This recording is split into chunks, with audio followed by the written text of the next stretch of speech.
Урматтуу көрүүчүлөр, биз Москва районундабыз. Правление Ишалиева были созданы огромные долги в размере 6 миллионов сом. Анча-мынча нерселерди жазай турганга 3 миллион коротобуз дешиптир да.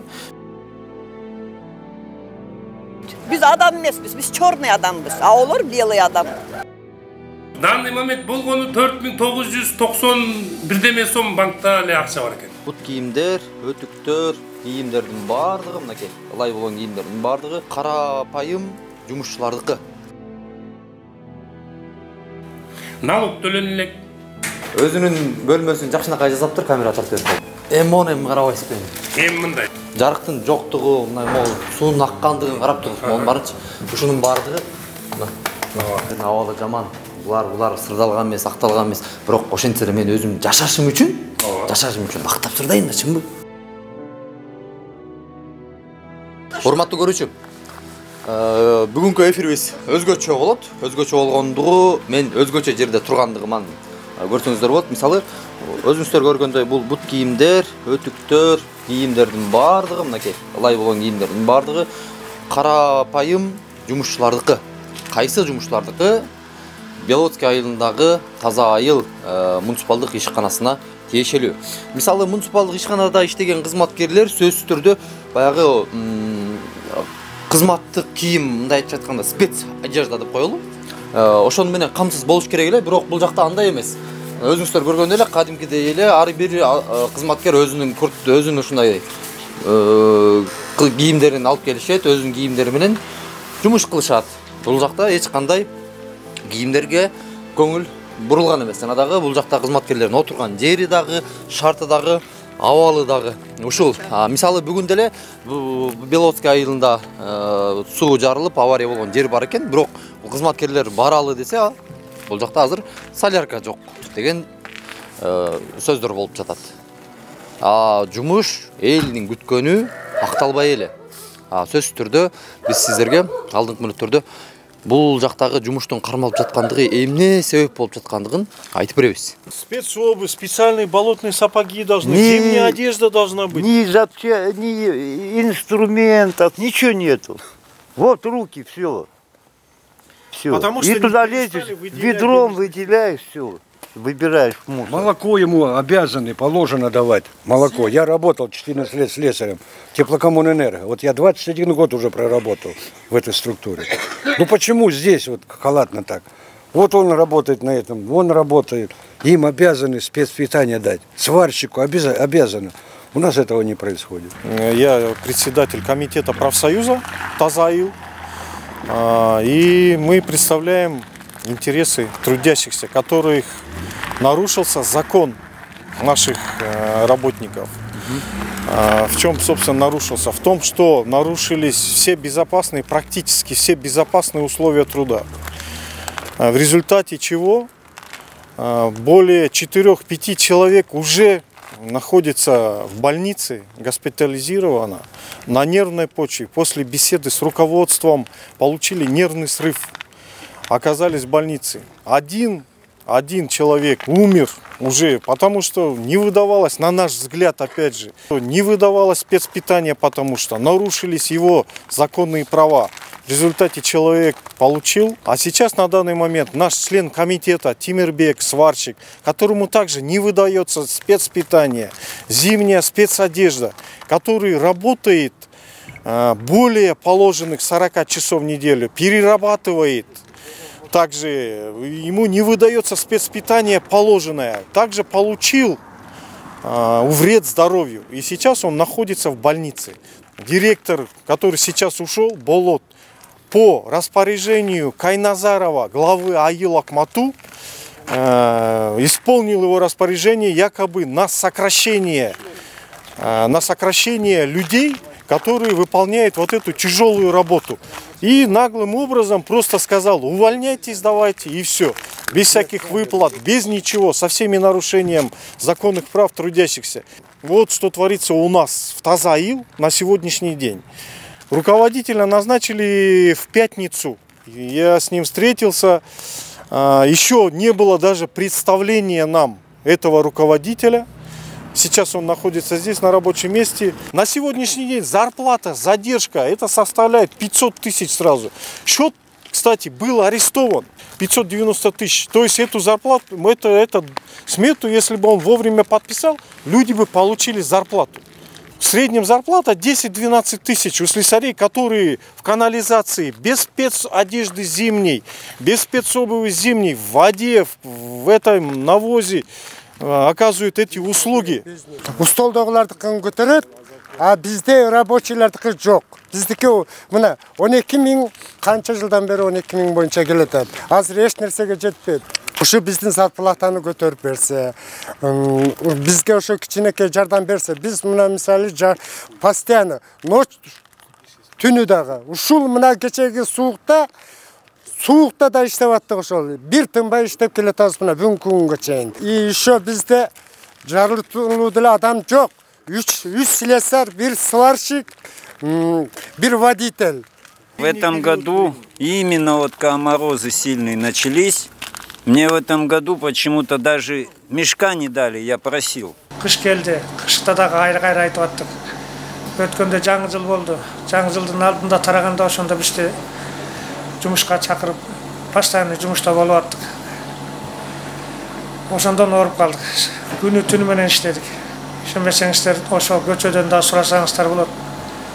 Айыл өкмөт ошондо түндөсү Ленина көчөсүн казып атканда даже карабай туруп басып кетти бизди.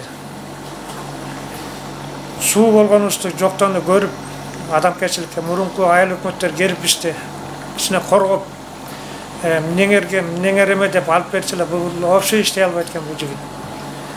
Жанагы көзүн торпоктун көзүндө болуп алып, директорубуз жүрөт. Мына биз Водака менен таза айылды бир карайт. Ошо Водоканалга басып келген жок ошо. Бир буту басып келген жок. Урматтуу көрүүчүлөр, биз азыр ушу Беловодский айылына караштуу баягы сууларды тазалоочу жайына кайра келдик. Бул жака келгенибиздин дагы себеби бар. Себеп дегенде 2019-жылы бул жактагы айыл өкмөтү Эшалиев кубандын убагында бир кызыктай окуя болгон экен да. Кандай десеңиздер, 3 миллиондун тегерегинде мынакей ушул имараттын үстүндөгү чатырын, жана дагы бул жактагы анча-мынча нерселерди жасай турганга 3 миллион коротобуз дешиптир да.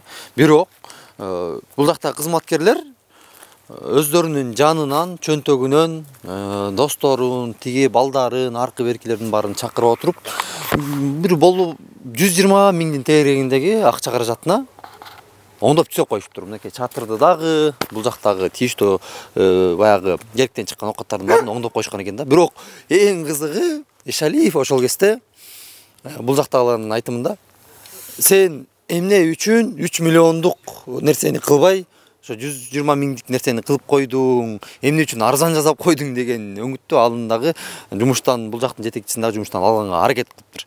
Эми бул жөнүндө толугураак бул жактагы кызматкерлер өздөрү айтып берсин. И люди, местные жители, жаловались, потому что было очень-очень много запаха неприятного. Вся канализация текла через верх. И люди, которые ходили, писали в прокуратуру заявление. Вот мы это почистили вместе с бригадой.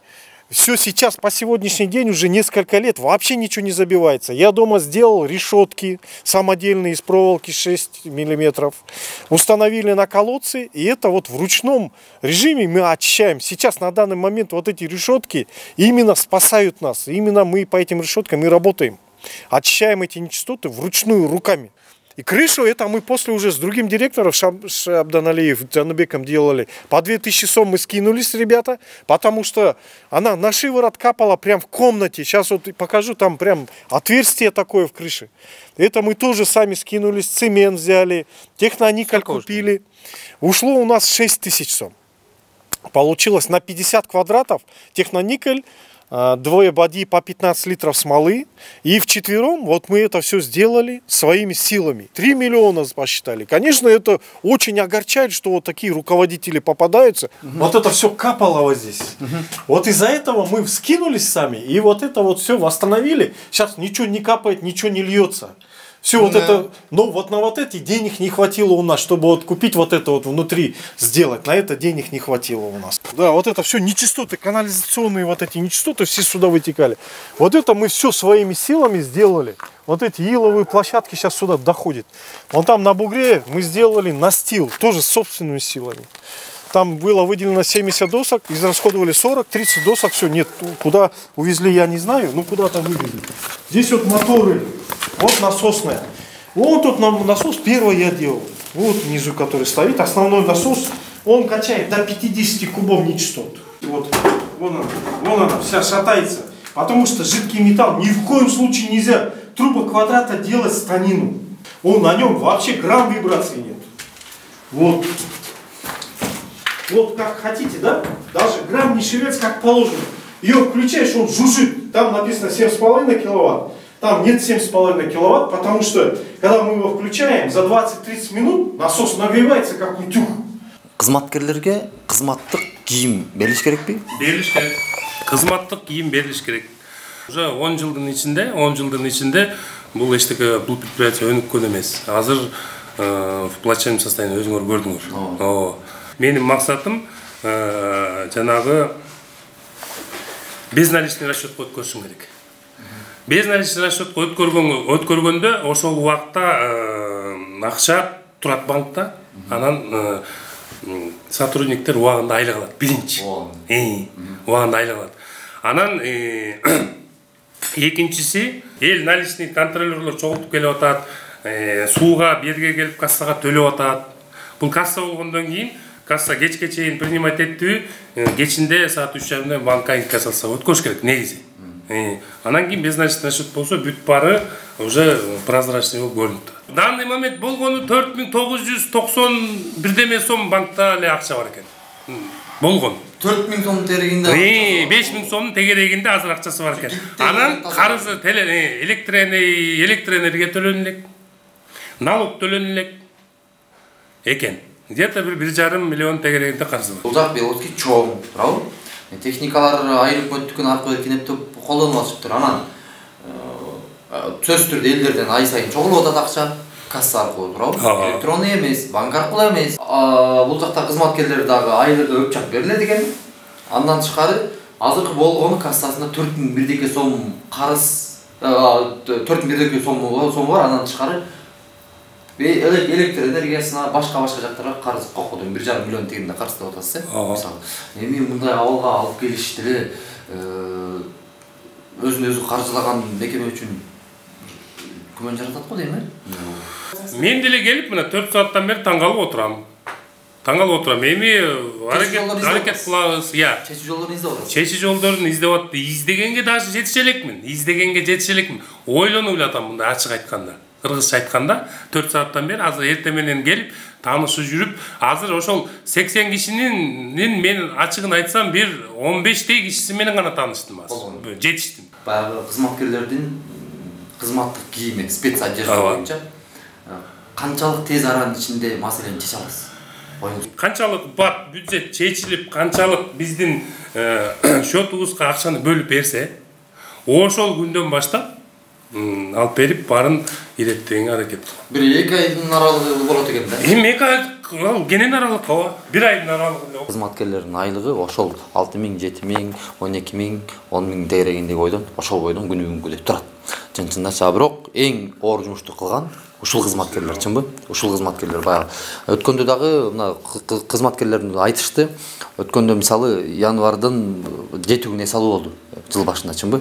7 күн эс алуу болгондо 7 күн тең булар иштешиптир. Бирок иштегенде айлык майназына эч кандай эчтеке кошулбаптыр. Биз бир гана айыл өкмөткө депутат местный кеңештин депутаттарына сунуш катары даярдап алып барабыз. Ал сунуштун ичине эмне кирет? Сиз айткандай эле жанагы продуктунун өсүшү, кийим кечектин өсүшү, эми инфляция да. Ошого карата жол киренин кымбатташы, бензиндин көтөрүлүшү деп туруп, биз даярдап сунуш катары кылабыз.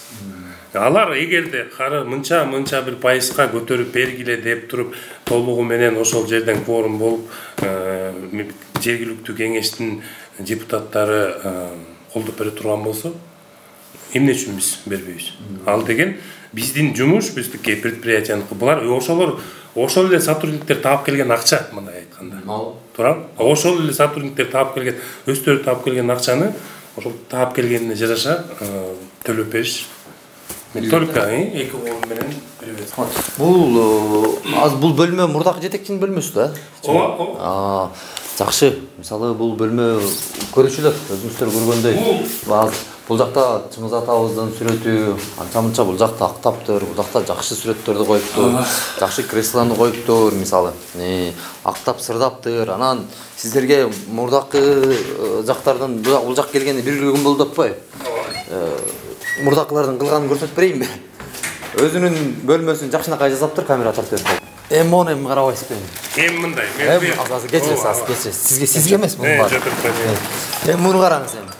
Муну караңыз, биякты караңыз, анан буяктагы эми баягы караңгы үйдө каман күркүрөйт болуп жарыктын жоктугу, мындай могул суунун аккандыгын карап туруп, монун барынчы ушунун баардыгы эми мен анан аз кечиресиз. Ушундай болуптур. Такыр эле баягы өзүнүн бөлмөсүнөн ашык жерди көрө албаган жетекчи ким экенин атын да билбейм, ким экенин тааныгым деле келген жок, чынын айткандачы. Анан болбойт да. Менин оюмча сиз эми жаш экенсиз өзүңүз. Мен ушуну жооп берип коеюн. Мынакей. Бул здание негизи бул муниципалдык предприятиянын менчиги эмес. Бул предприятиянын менчиги эмес. Бул деген частный эменин автобаза частный колго өтүп кеткен. Мурун эле. Биз бу жерде арендада отурат экенбиз. Арендада отурасың? Арендага муну эмелерди арендаға алат. Сөзүңүз каралды. Бир суроо берейин. Мисалы мен батирге кирдим. 5000 сомду 10 000 сом сүйлөшүп кирдим. Батирдин абалы жаман. Булар сырдалган эмес, акталган эмес. Бирок ошентсе мен өзүм жашашым үчүн актап сырдайм да, чынбы? Таза кармайм да, чынбы? Аныңыз чын. Эми бул айтып атпаймынбы? Бул предприятие өнүгө элек, өсө элек, өзүнүн өзү бага албай турган акыбалы болот азыр. Эми ошол бул здание жөнүндө, отура турган имарат жөнүндө мунун баарын тоже планга киргизип атабыз. Аны дагы мындай кылып аргаш жакта кылбай, мынагу жерлерди негизи биз колдонбойбуз. Мунун кабинеттер көп экен. Анан естественно мынча жерлерди, чоң нерселерди электричество менен жылыткан опять өзүбүзгө минус. Эртең кайра эле өзүбүздүн акчасынан көп электроэнергия төлөп атабыз. Эми Кудайым буйруса азыр водоканалдын өзүнө бардыңарбы? Ошол жерде водоканалдын муниципальный предприятиеге караштуу ошол жер эле экен. Бир гана анын территориясы тар, техника батпайт деп ушундай бөлүп коюшкан экен. Азыр ага да менин планым бар. Эртеңки күнү мына кичине иштесек, ишти жолуна салсак, ал жакты бир сыйра иреттеп, бүт бу жердеги аппараттын баарын, иштегендердин баарын ошол жерге алып барып, эртеңки күнү анча-мынча болсо дагы арендага төлөбөй, ошол өзүбүзгө кетсин, ошол жерге батырганга аренда канча төлөйт экенсиңер бияка? Аренда 15 000 сом төлөйт экен. Айына. Раньше было предприятие, здание свое, помещение, коммунальное хозяйство. Вот там сейчас магазинчик поставили, да? Вот. Потом и это предприятие обанкротили коммунальное.